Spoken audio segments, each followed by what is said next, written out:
I'm Dr. Peter McCullough, and I'm an internist and cardiologist and professor of medicine at Texas A&M University School of Medicine. I'm on the Baylor Dallas campus, and I've been integrally involved in the response to COVID-19.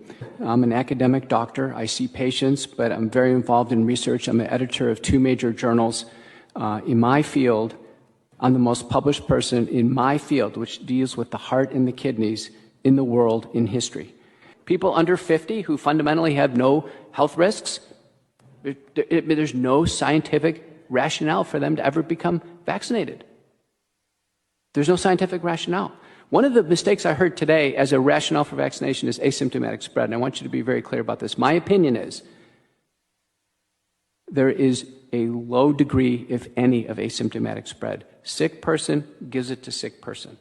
The Chinese have published a study, British Medical Journal, 11 million people. They try to find asymptomatic spread. You can't find it. And that's been, one of important pieces of misinformation.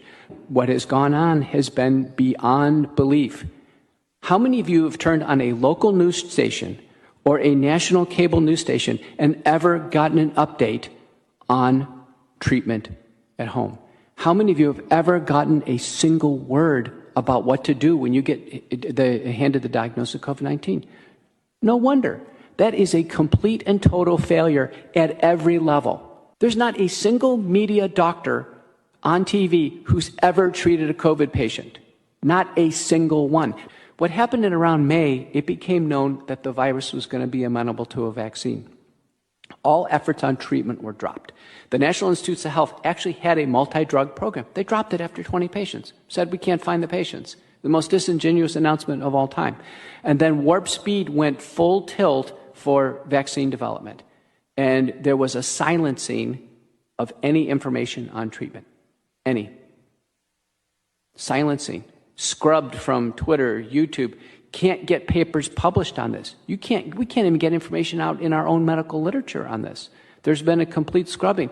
I had never been on social media before, and my daughter, who was home from law school, was talking to her about it. She said, well, why don't you make a YouTube video?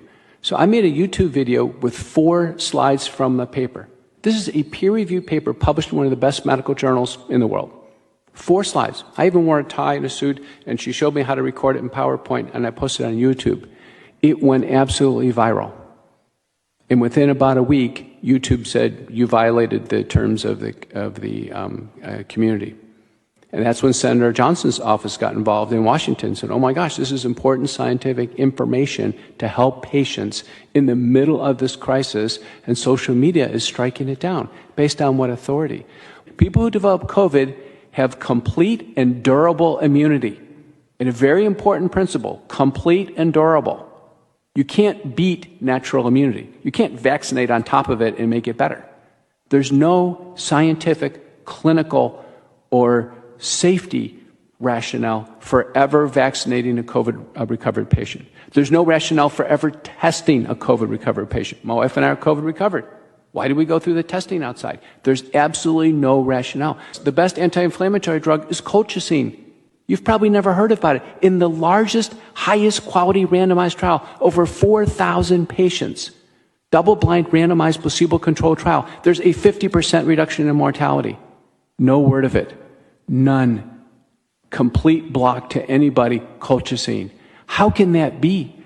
How can that be? And then the most deadly part of the viral infection is thrombosis. So I have always treated my patients with something to treat the virus, something to treat the inflammation, and something to treat thrombosis, just as Dr. Urso had. And I have very, very sick patients, and I've lost 2. A very large study from McKinney, Texas, another one from New York City, show that when doctors treat patients early who are over age 50 with medical problems with a sequenced multi-drug approach, with the available drugs, 4 to 6 drugs that are available to them, now the monoclonal antibodies are better, there's an 85% reduction in hospitalizations and death. 85%. 85%. I want you to remember that number, 85%.